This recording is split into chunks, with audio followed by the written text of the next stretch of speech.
saat ini kami sedang coba merancang kebijakan tentang penghitungan suara di TPS dua panel. Dua panel. Dua panel. Dua paralel ya? Ya, dua paralel. Selama ini kan hanya satu panel. Kenapa? Karena berangkat kejadian di 2019 yang menurut saya sangat tidak mengenakan bagi bangsa kita dengan banyaknya penyelenggara badan ad hoc yang wafat.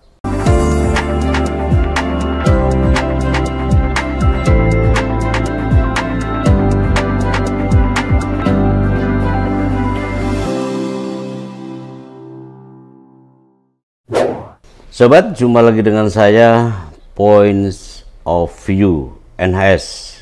Bersama saya tentu saja Nurhidayat Sardini. Kali ini saya kedatangan tamu istimewa.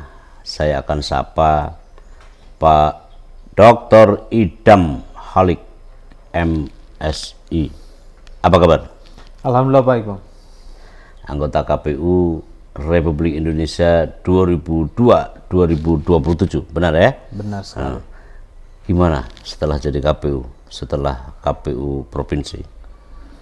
Ya, yang jelas ada perbedaan yang sangat signifikan dalam pandangan bagaimana saya secara pribadi memahami tentang kepemiluan, dan Indonesia adalah negara besar dari Merauke sampai Sabang, dari Miangas sampai Pulau Rote, dan Indonesia memiliki potensi sangat besar menjadi negara maju di dalam demokrasi.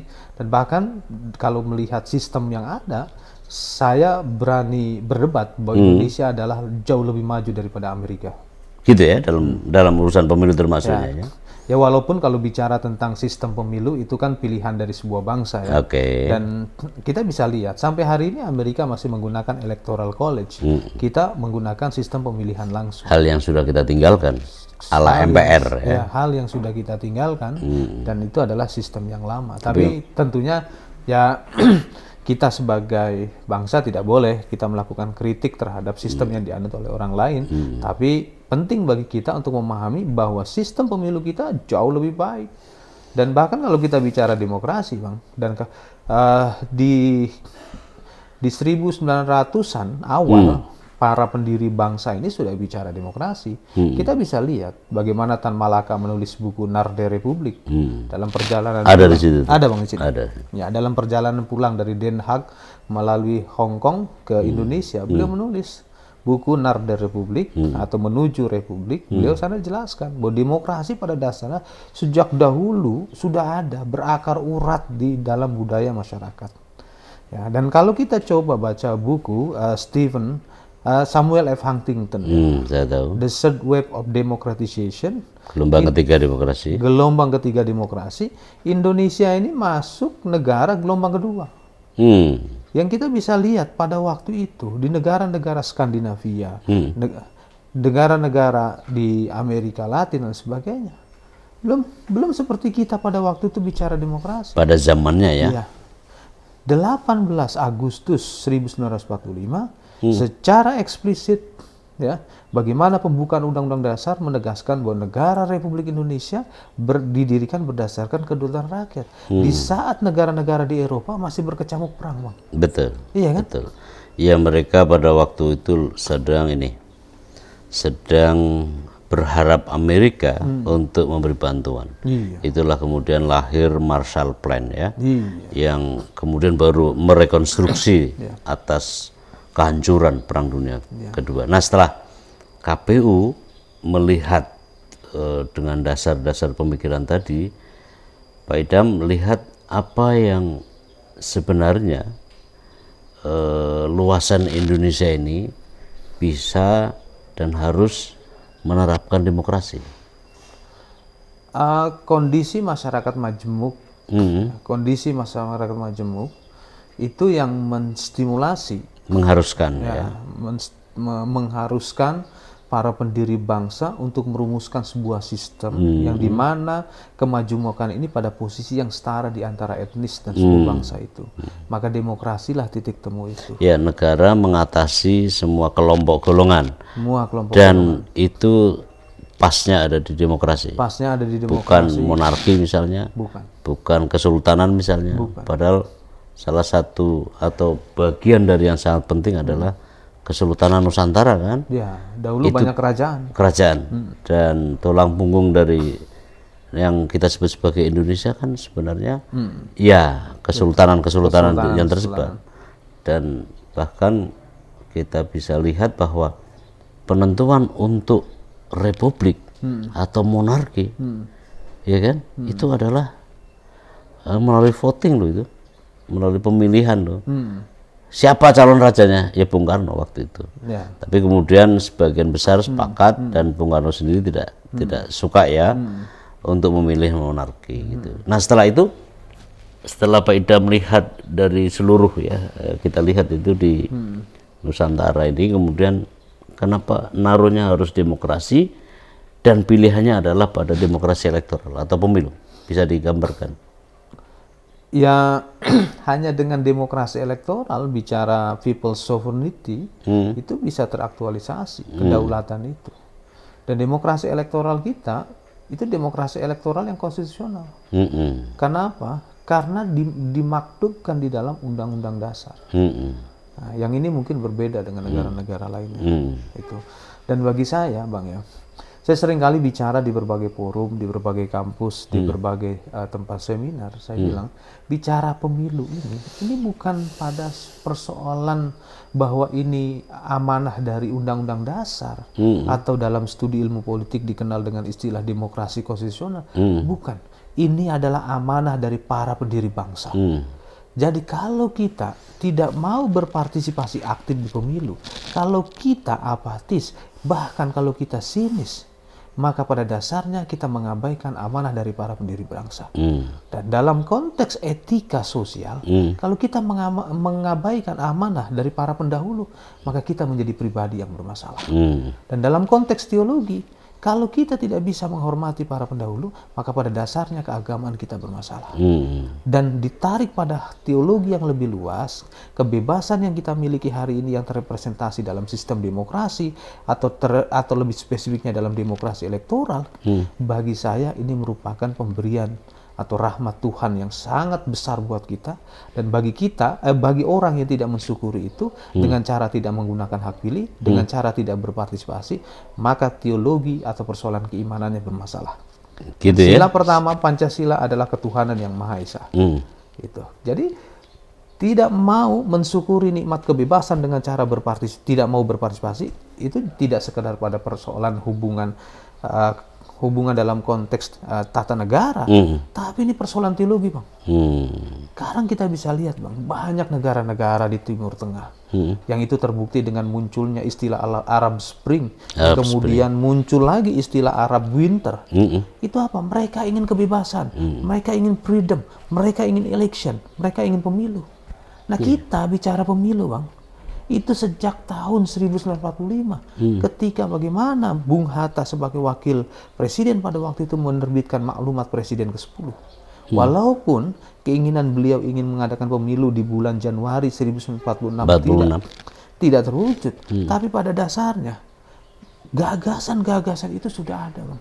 Bagaimana para pendiri bangsa, bagaimana pemerintahan pada waktu itu ingin mengaktualisasi kedaulatan, komitmennya sangat kuat terhadap demokrasi. Gitu. Oke. Setelah di KPU tadi, bagaimana peranan dari pemilu dalam garis besar yang Kang Idam tadi sampaikan? Dalam Undang-Undang Pemilu, posisi kami jelas, eksplisit, ya, di mana kami adalah penyelenggara pemilu. Tidak sekedar penyelenggara pemilu, kami diberikan kewenangan atributif menjadi regulator teknis. Regulator teknis ini istilah lain penterjemah teknis dari undang-undang pemilu. Yang memperoleh mandat dari undang-undang langsung ya. Undang-undang dasar. Sementara undang-undang ya menginduk pada undang-undang dasar ya. Betul. Nah, bagaimana perjalanan yang sebelum kita masuk ke rencana pemilu secara teknis ya, pemilu 2024, apa yang Kang Idam lihat gitu ya, atau evaluasi pemilu yang sebelum sekarang, dan itu akan jadi pijakan yang menentukan untuk pengelolaan pemilu 2024. Ya. Saya pribadi ya, dan saya yakin semua pasti sepakat kalau kita bicara pemilu itu harus partisipatif. Hal yang demikian menjadi rujukan kami dalam coba melakukan legal drafting yang sifatnya teknis dalam bentuk peraturan maupun kebijakan ataupun keputusan KPU. Jadi pemilu partisipatif inilah yang kita upayakan ini menjadi lebih terasa, lebih dapat dirasakan. Dalam konteks pendaftaran, verifikasi dan penetapan partai politik, ya, kami memberikan ruang yang sangat besar bagi masyarakat untuk berpartisipasi. Dalam bentuk apa? Dimulai dari pengecekan status keanggotaan partai politik yang dahulu nggak ada. Sekarang kita berikan ruang. Pengecekan ini tidak dilakukan secara manual, tapi dilakukan dengan fasilitas internet. Ya, yang kita berikan fasilitas melalui Info Pemilu. Info Pemilu ini adalah salah satu website mirroring dari Sipol. Merefleksikan Sipol. Ya, mirroring dari Sipol yang dimana warga negara, pemilih, masyarakat bisa mengecek status keanggotaan partainya. Kenapa perlu kami buka ruang ini? Kami tidak bermaksud tidak percaya terhadap partai politik dalam proses penerbitan KTA partai politik yang menurut isu di luar seringkali kita mendengar isu penerbitan KTA tanpa sepengetahuan pemilik KTP elektronik. Ya, itu isu. Bodong ya, atau ya dengan istilah pencatutan, bahasa abang bodong dan sebagainya. Ya kami sebagai penyelenggara pemilu, kami nggak boleh berpikir. Dan semua orang bisa ngecek ya secara langsung apakah nama kita dengan berbasis pada NIK kan dicatat atau enggak, terutama buat PNS, penyelenggara pemilu kan. Dan itu efektif bekerja ya. Kami tidak dalam konteks isu tadi, tapi konteks kami adalah mengadvokasi hak-hak politik warga negara. Karena kita ketahui ya ada beberapa profesi pekerjaan yang mensyaratkan tidak boleh menjadi anggota partai politik. Itu kan hak yang harus kami advokasi. Betul. Karena hak mendapatkan pekerjaan dijamin oleh Undang-Undang Dasar. Betul. Dan kami hadir karena bab 7 pasal 22E dalam Undang-Undang Dasar 1945. Maka kami sebagai penyelenggara pemilu tidak sekedar bagaimana kami menghadirkan surat suara di TPS agar pemilih dapat menggunakan hak pilihnya, tapi kami juga harus mewujudkan hak-hak individu atau hak-hak asasi warga negara yang dijamin oleh Undang-Undang Dasar.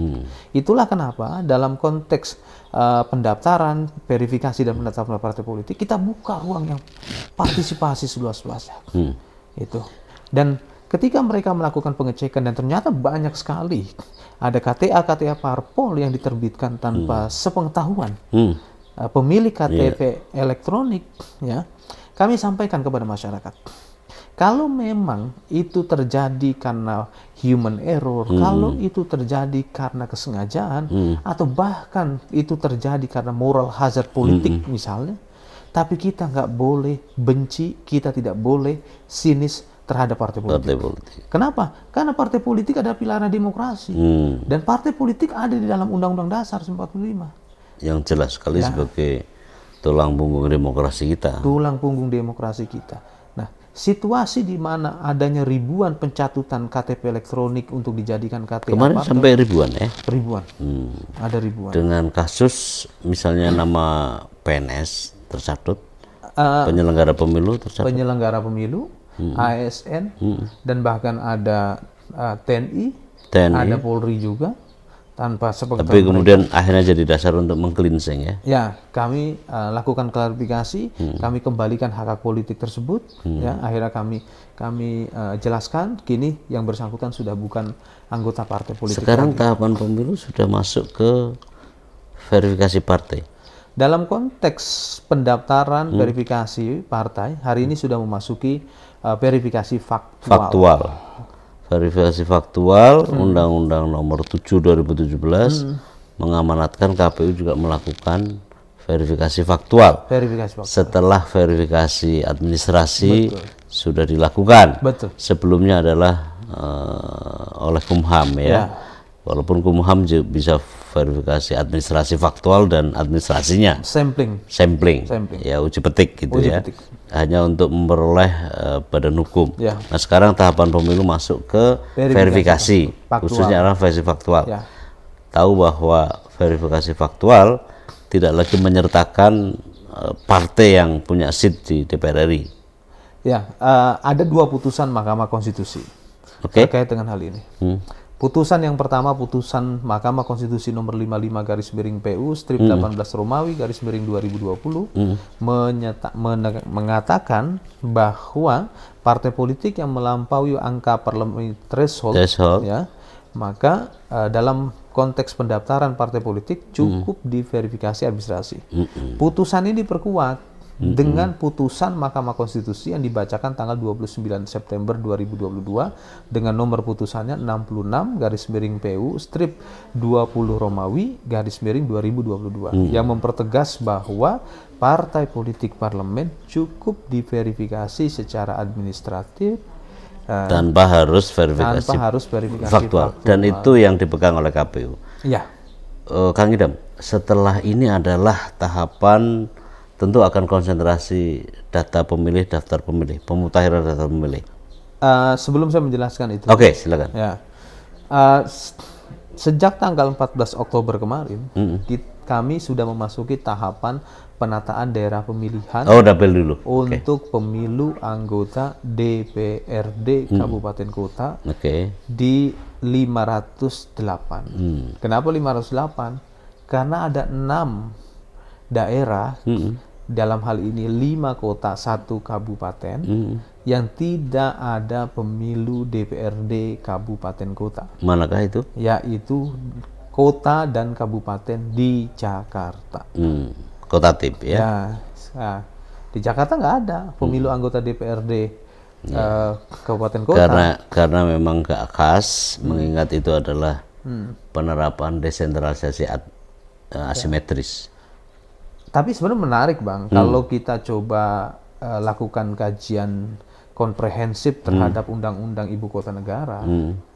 Ya, dulu yang baru nih. Yang baru, Undang-Undang nomor 2 tahun 2022. Nomor 3, mohon maaf. Undang-Undang nomor 3 tahun 2022 tentang IKN, yang dimana nanti ya status Ibu Kota Negara 2 tahun sejak Undang-Undang ditetapkan, maka status Ibu Kota Negara berpindah. Nah, pertanyaannya, ketika DKI tidak lagi menjadi Ibu Kota Negara, bagaimana dengan lembaga legislatifnya? Apakah perlu dibentuk lembaga legislatif tingkat kabupaten kota? Tentunya ini membuka ruang untuk kita berdiskusi. Atau mentransformasi kabupaten kota setempat untuk menjadi legislator pusat, kan nggak lucu. Ya tapi udahlah. Ya, itu artinya ada ruang-ruang untuk kita berdiskusi. Konteksnya diskusi. Iya, konteksnya diskusi. Dan itu pun pribadi ya. Tapi kita lihat aja nantilah. Yang penting sekarang daftar, penataan dapil ya. Target kapan? Berdasarkan lampiran 1 PKPU nomor 3 tahun 2022, proses penataan daerah pemilihan dimulai 14 Oktober 2022 sampai dengan 9 Februari 2023. Polanya masih sama? Polanya masih sama. Alokasinya juga masih sama per dapil? Ya, nanti kami akan memproses penataan daerah pemilihan itu berbasis digital. Ya, dengan menggunakan aplikasi paling-paling kan Sidapil. Paling-paling kan perubahan jumlah populasi penduduk. Iya. Ada yang berubah? Sudah pasti ada. Banyak ya? Banyak. Akhirnya yang 45 menjadi 50. Berapa? Saya lupa. Yang 50 menjadi 55. 55. Potensinya ada. Itu paling besar kayaknya ya. Karena kabupaten kita laju penduduknya juga cepat-cepat. Iya.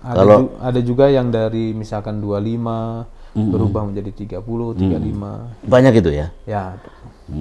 Oke. Kalau gitu ya memang kalau polanya masih sama, saya rasa ya tidak ada masalah ya.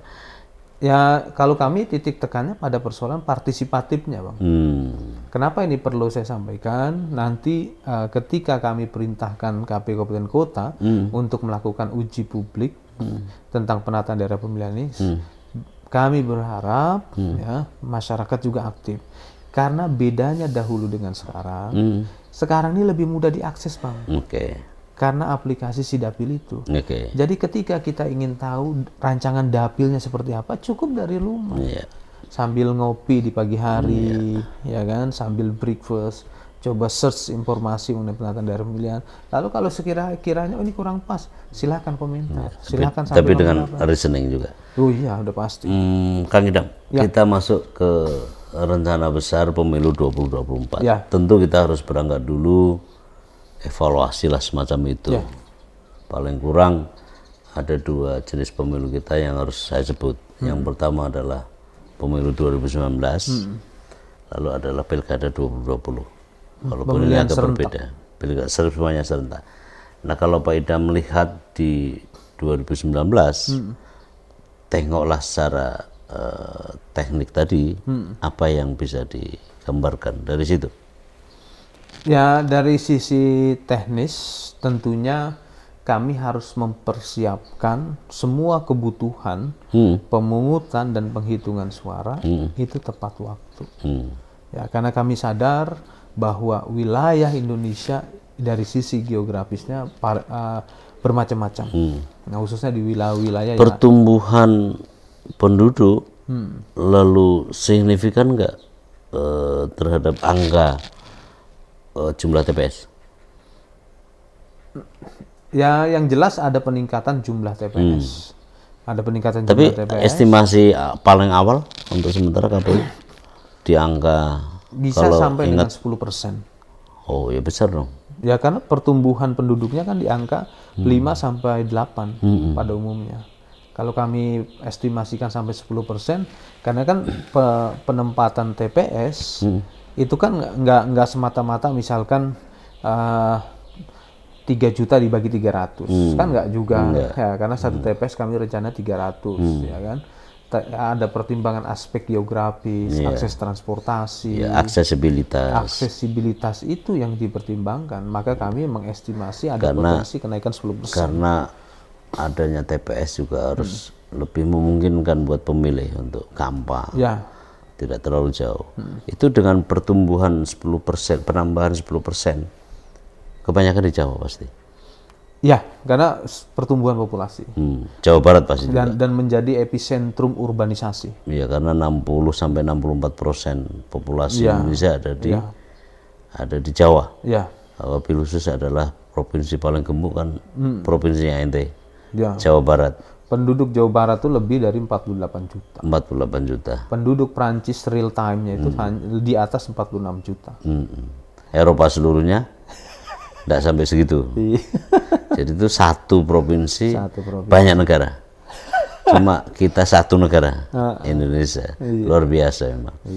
Kalau 2019 tadi dari sisi secara teknis terkait dengan persoalan pencalonan ya. Pencalonan anggota legislatif, karena dahulu sempat masuk sengketa proses baik di Bawaslu maupun di PT UN, yang tentunya ini harus sisanya sampai ke MK biasa. Ya itu PHPU. Perselisihan hasil pemilu. Biasanya kan dimasalahkan juga. Ya sampai ke MK juga. Tentunya masa lalu adalah pelajaran penting buat kami untuk memastikan ke depan harus lebih baik, karena prinsip profesionalisme di dalamnya pasti ada yang namanya pandangan progresivitas. Itu, dan profesionalisme adalah salah satu prinsip dalam penyelenggaraan pemilu dari 11 prinsip. Itu tergambar di satu itu. Yang berikutnya, apakah dari apa yang kira-kira Kang Idam akan perkirakan terjadi dari pelajaran 2019? Kami concern terhadap invalid vote. Itu ya? Invalid vote kemarin partisipasi itu 81,5%. 82 bukan? Ya, hampir 82%, ya, hampir 82%. Dan di sana ada pemilih yang tidak menggunakan hak pilihnya, ada juga invalid vote. Untuk pemilu legislatif rata-rata di rentang 10 sampai 12%. Bahkan untuk DPD invalid vote-nya itu di rentang antara 16 sampai 21%. Masih tinggi ya? Tinggi sekali. Kenapa begitu ya? Khususnya yang DPD ya. Ketika surat suara tidak dicoblos dan itu dimasukkan ke dalam kotak suara, maka itu dihitung surat suara tidak sah. Ya, invalid tadi. Invalid vote. Nah, kenapa? Masyarakat nggak ada yang namanya kandidat engagement dengan calon DPD. Nah, siapa yang salah? KPU sudah memfasilitasi dengan pencetakan alat peraga kampanye. Itu di 2019. Sampai dengan pemilu berakhir beberapa bulan masih ada di gudang KPU provinsi, ya, gudang KPU kabupaten kota. Saya tanya sama rekan-rekan, kenapa itu nggak diambil? Kenapa nggak diambil? Kau nggak berusaha bangun komunikasi? Biaya masangnya nggak ada. Alasannya biaya pasangnya. Yang akhirnya itu nggak dipasang. Terus ketika biaya pasang nggak ada, sampai jauh mana mereka berkomunikasi? Ya mereka pun nggak lakukan komunikasi publik secara terbuka, secara masif pada akhirnya. Inilah yang jadi problem. Tapi itu juga kan tidak semata karena sebutlah kinerja, tetapi juga kinerja KPU dan jajaran itu ya. Tetapi juga karena kepesertaan pemilu perseorangan ya, dalam konteks kandidasi itu yang boleh jadi tidak mengorganisasikan, ya kan? Bisa pula soal tingkat dukungan, bisa pula soal pesimisme misalnya, iya kan? Kan ini akan berbeda ketika kita bahas misalnya formulir C6, surat pemberitahuan. ya, tapi itu kita nanti ada bagian tertentu. Tapi kembali ke soal DPD tadi, memang DPDK memang kurang menonjol tampaknya, kurang seksi di mata pemilih. Kendatipun DPD perolehan suaranya kalau di Jawa Tengah saja dari 4 itu minimal harus 1 juta. Ya. Apa yang bisa Kang Idam jelaskan soal itu? Ya, bagi kami persoalan DPD ini persoalan serius. Ya, ke depan tentunya kami akan lakukan sosialisasi yang masif berkaitan dengan eksistensi lembaga DPD yang ada di dalam konstitusi. Kami di divisi teknis penyelenggaraan pemilu concernnya bagaimana menekan invalid vote, ya, suara tidak sah, karena ini berkaitan dengan literasi pemilih. Itu. Kalau sekiranya surat suaranya tidak sah, maka ini juga akan berdampak pada outputnya nanti, keterpilihan. Tapi kalau surat suara yang tidak sah ini menjadi kedepannya tidak terulang, artinya juga akan menentukan ya potensi besarnya bisa terjadi pergeseran dibandingkan hasil pemilu DPD di tahun sebelumnya. Gitu. Kalau semata karena itu, karena penyelenggara, kan penyelenggara tetap ada batas. Karena itu tidak menggunakan haknya kan bukan perkara yang berat, tetapi juga nggak bisa disepelein gitu. Bagi saya dalam konteks norma betul memang menggunakan hak pilih itu adalah hak. Tapi bagi saya tidak sekedar itu. Bahkan saya memaknai ini kewajiban. Kenapa? Karena yang namanya memberikan suara di TPS itu bagian dari civic responsibility. Kenapa bisa dikatakan sebagai civic responsibility? Karena pemilu menentukan bangsa dan negara di periode pemerintahan selanjutnya. Iyalah, tapi teknisnya kan KPU kan udah bekerja, sedapat-dapatnya. Ya. Tapi ketika kemudian calon perseorangan DPD, bolehlah kita sebut kurang antusias, bolehlah karena SDM dia yang sangat terbatas misalnya, sebagai tim kampanye dan atau pengorganisasian lainnya, kan tidak serta-merta itu kesalahan KPU. Betul. Ya kan? Kalau sudah lakukan sosialisasi, undang-undang mengharuskan untuk penyediaan APK, gitu kan? Fasilitasi termasuk di dalamnya adalah untuk para berkebutuhan khusus, kan selesai. Betul. Tapi memang boleh juga pada bagian tertentu memang harus ditegaskan bahwa pemilu itu adalah bagian dari yang sangat penting wujud demokrasi, ya, kedaulatan terutama. Saya menyebutnya sebagai civic responsibility. Civic responsibility, oke. Ini sorry ya Bang, sebenarnya dari tadi saya itu terganggu dengan judul-judul buku yang di belakang Abang ini. Apa tuh? Ini luar biasa ya.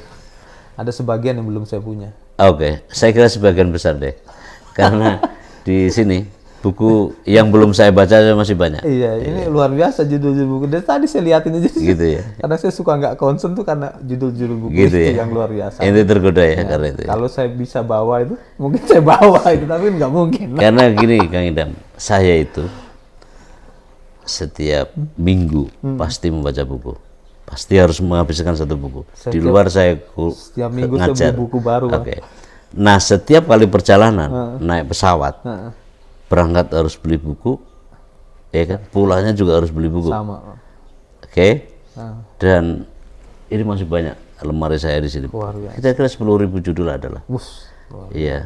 Dan sekarang memang sebagian diantaranya masih terbungkus plastik. Harusnya memang. Kadang-kadang Iya. saya suka silap karena double buku. Oh, beli lagi. Kan padahal udah beli itu loh. Saya tidak ada yang mendata, tapi saya kira itu asik saja. Biasanya aku hibahkan ke yang lain. Harusnya saya jadi pewawancara abang. Kang Idam kan Ya. ada di divisi teknik pemilu dengan gambaran pemilu 2019 apa yang mau diarahkan untuk secara teknis bola pemilu 2024? Ya, yang jelas harus lebih baik itu. Itu prinsip dasarnya itu dulu, Bang ya. Kenapa? Karena tentunya prestasi yang telah dicapai di 2019 itu pun ada hal-hal yang perlu kami perbaiki, bukan berarti tidak berprestasi. Di 2019 berprestasi, kenapa perlu diperbaiki? Karena kita ingin menjadi lebih baik lagi, menjadi lebih sempurna lagi, karena prinsip integritas elektoral itu yang harus jadi orientasi kami kerja. Memperbaiki yang belum sempurna dan menyempurnakan, melanjutkan yang sudah ada. Nah, prinsipnya the best legacy itu kami akan pertahankan dengan melengkapi dengan inovasi-inovasi elektoral yang lebih baru lagi. Saat ini kami sedang coba merancang kebijakan tentang penghitungan suara di TPS dua panel. Dua panel? Dua paralel ya? Ya, dua paralel. Selama ini kan hanya satu panel. Kenapa? Karena berangkat kejadian di 2019 yang menurut saya sangat tidak mengenakan bagi bangsa kita, dengan banyaknya penyelenggara badan ad hoc yang wafat, itu harus kami berikan solusi. Nah, dalam waktu dekat kami akan melakukan simulasi penghitungan suara dua panel. Selanjutnya juga kami akan mendigitalisasi formulir hasil perolehan suara di TPS. Yang dahulu dampak penyalinan formulir model C itu akhirnya memakan waktu yang cukup lama. Misalkan saja kalau ada saksi partai di TPS itu sampai dengan 16, kalau sekiranya satu formulir itu ditulis membutuhkan waktu sampai dengan 10 menit, ya, dikali 16, berarti 160 menit. Untuk satu jenis pemilihan. Iya, satu jenis pemilihan. Sedangkan padahal satu jenis pemilihan juga banyak formulir. Maka dari itu kalikan saja. Itulah kenapa di 2019 kita menyelesaikan penghitungan dan penulisan berita, penghitungan hasil pemilu dan penulisan berita acara sampai dengan dini hari. Bisa lewat hari. Kadang-kadang ada yang esoknya lagi. Kadang-kadang ditunda dan dikerjakan di kantor PPS. Itu 3 ya? Itu 3. Satu soal paralel. Yang kedua soal digitalisasi. Yang ketiga hasil pemilu. Yang selanjutnya, walaupun di undang-undang belum diakomodir, ya, tapi dalam konteks keterbukaan informasi publik dan pemenuhan informasi publik, kami akan menggunakan aplikasi Sirekap. Aplikasi Sirekap. Yang ketiga ya. Yang ketiga, walaupun nanti karena undang-undangnya belum ada perubahan, maka mekanisme rekapitulasi tetap menggunakan metode manual atau sebagaimana biasa. Kang, saya yang pertama dulu deh, kayak menarik ini. Paralel itu kan memerlukan jelas 1 kali lipat terhadap tenaga yang sudah ada. Gimana itu gambarannya? Jumlah anggota KPPS tetap 7. 7. Tetap 7 dengan 2 petugas keamanan. Oke. Ya. Nanti tinggal dibagi saja.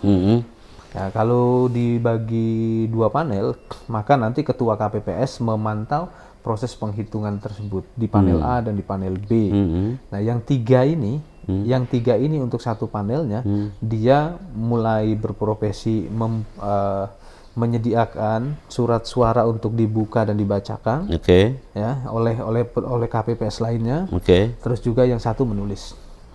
Jadi 1 panel terdiri 3 orang, 1 panel lagi terdiri 3 orang. Ketua KPS memantau atau memastikan proses ini berjalan dengan baik. Dia sebutlah mensupervisi ya. Yang supervisi. Jadi itu 2. Kalau gitu saksi, kebutuhan saksi? Panel A ini untuk pemilu presiden dan wakil presiden dan pemilu DPD. Panel B ini untuk pemilu legislatif, DPR RI, DPRD provinsi. Jadi berbasis pada jenis pemilunya. Ya, kan di setiap kali pemilu itu berbeda saksinya. Pasti. Ya. Pasti. Cuma memang seringkali terkadang atas nama efisiensi saksi pilpres ya saksi partai. Di beberapa tempat di pemilu-pemilu sebelumnya. Nah, ini yang nanti kami akan tegaskan. Jadi Panwas masuk mana tuh? Pengawas TPS? Kami meyakini karena pengawas TPS memiliki kemampuan yang hebat, bisa memastikan proses tersebut bisa diawasi dengan baik. Betul, dan tidak perlu tambah PTPS. Nggak perlu. Boros lagi nanti. Nggak perlu. Terus itu hanya berlaku di level TPS? TPS. Di level kalau di PPK? Tingkat PPK kan panel ini udah diterapkan. diterapkan. Bahkan sampai 4 panel. Itu pun tetap masih kurang waktu. Bagi TPS yang dengan populasinya bagi kecamatan dengan jumlah TPS yang banyak, memang masih kurang. Seperti ada yang sampai dengan ada 300 sampai 700. Tapi kan sebenarnya kalau saya hitung-hitung ya, pengalaman di 2019 kemarin, TPS relatif lah ya. Maksud saya adalah relatif terjangkau. Maksud saya bisa dilakukan dengan baik. Tetapi di formulir saja yang saya lihat agak keteteran, pengisian. Ya, tetapi kalau di PPK itu memang paralel, itu udah mutlak banget tuh. Ya kan? Manusia harus kuat. Sempurna mungkin. Tetapi memang kadang-kadang ya namanya overload ya, yang belum kita bisa hitung sejauh mana beban itu. Beban kerja. Manusia normal kerja 1 hari 8 jam. Kalau orang suruh kerja tambah 2-3 jam, memang sangat tidak manusiawi. Jadi orang meninggal itu sunatullah menurut saya. Karena emang di luar batas kemampuan sebagai manusia, ditambah soal komorbid. Itu yang pertama. Yang kedua soal digitalisasi. Apa maksudnya itu? Jadi nanti di TPS kami akan minta, akan perintahkan KPPS ini untuk menggunakan aplikasi Sirekap. Aplikasi Sirekap inilah yang nanti kita akan ekspor hasilnya ke dalam format PDF. Nah, format PDF inilah yang akan disampaikan ke saksi. Formulir yang mau diunggah, mau didigitalkan? Jadi pakai Sirekap itu. Jadi nanti aplikasi semua formulir-formulir yang sifatnya hard copy dipoto, lalu dipastikan penulisannya benar. Nanti setelah dipastikan semuanya akurat, maka diekspor menjadi PDF. Bedanya apa dengan yang kemarin? Ya sebenarnya kami ingin mengadvance saja dari sistem yang sudah ada yang digunakan di Pilkada 2020 kemarin. Itu. Problemnya adalah kemampuan maupun jaringan. Gimana mengatasi? Seiring dengan capaian program digitalisasi desa ya, yang dilakukan oleh Kementerian Komunikasi dan Informasi bekerja sama dengan pemerintah provinsi di berbagai daerah, saya optimis digital gap, digital gap ini makin berkurang dalam artian blank spot semakin minimal. Ditambah lagi dengan pertumbuhan populasi pengguna smartphone yang terus tumbuh secara dengan pesat, sangat signifikan. Tapi kan tentu saja juga masih ada beberapa kampung yang nggak kejangkau, gimana? Hal tersebut tidak bisa kami bantah, tapi kami tentunya akan berkoordinasi dengan Kementerian Komunikasi dan Informasi selaku pihak pemerintah yang menangani hal tersebut. Kami akan mendorong para provider dalam konteks pengembangan bisnis mereka agar bisa menyediakan BTS yang lebih maksimal lagi. Atau BTS darurat begitu? Bisa. Nanti prinsipnya kita akan komunikasikan dengan pihak kementerian. Tapi memang harus dilihat dulu. Ya. Walaupun tentu kan harus ada special treatment ya, bagi yang mereka, bagi kawasan yang tidak kejangkau. Ya, yang jelas aplikasi ini akan bisa digunakan dalam posisi ketika tidak ada jaringan internet, dan aplikasi tersebut akan bisa berfungsi pada saat terkoneksi dengan jaringan internet. Semudah mungkin. Ya, jadi pada saat offline bisa digunakan, tapi ketika nanti ada internet, data tersebut tersimpan dengan baik, nanti akan dikirim ke server. Lebih baik juga kalau diuji cobakan ya, karena ya, nanti kami akan uji coba. Simulasikan. Dalam kondisi yang cuaca yang buruk misalnya kan, kapasitasnya tetap harus stabil. Iya. Gitu. Mungkin pakai hal yang spesial ya, karena ini menyangkut data kan. Yang ketiga tadi soal informasi tadi. Yang ketiga tadi ini berkaitan dengan publikasinya ya. Ya, nanti kami akan publikasikan hasilnya karena saya yakin Abang selaku memang tokoh di kepengawasan sangat paham terjadinya electoral fraud, electoral manipulation dengan penggunaan teknologi aplikasi Sirekap tadi. Kami akan berupaya menekan seminimal mungkin terjadinya electoral fraud. Paham saya. Itu. Nah itu dipasang, didigitalisasi melalui media. Nanti yang ada satu kanal khusus yang menampilkan itu. Disentralkan di Jakarta, KPRI. Di KPRI dengan tujuan pemenuhan informasi publik. Resminya tetap rekap manual, tapi kita memenuhi informasi itu. Nanti basis data yang kita umumkan itu TPS.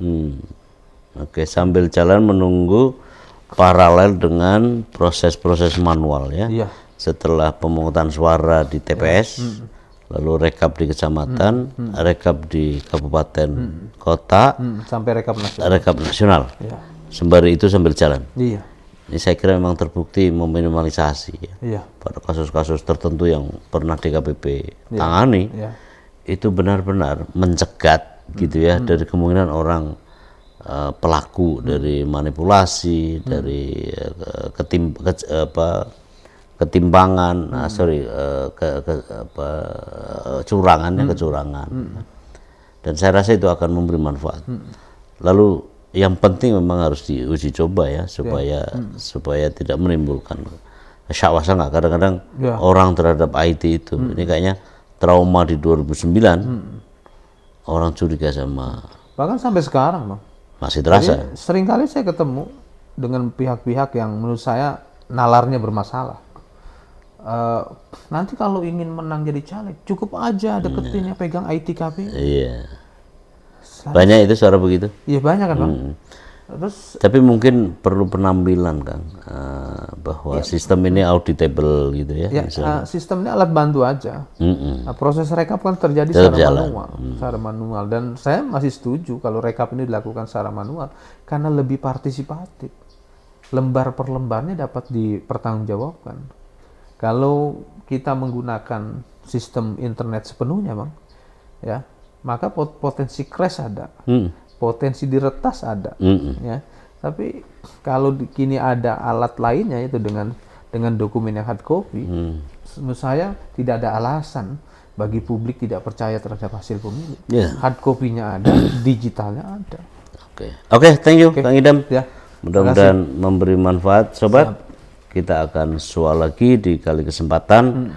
Point of view penting dari soal ini bahwa digitalisasi, keakraban dengan internet sudah dilakukan oleh KPU dan tampaknya akan mulai juga ditingkatkan untuk pemilu penggunaannya di 2024. Thank you, sampai jumpa.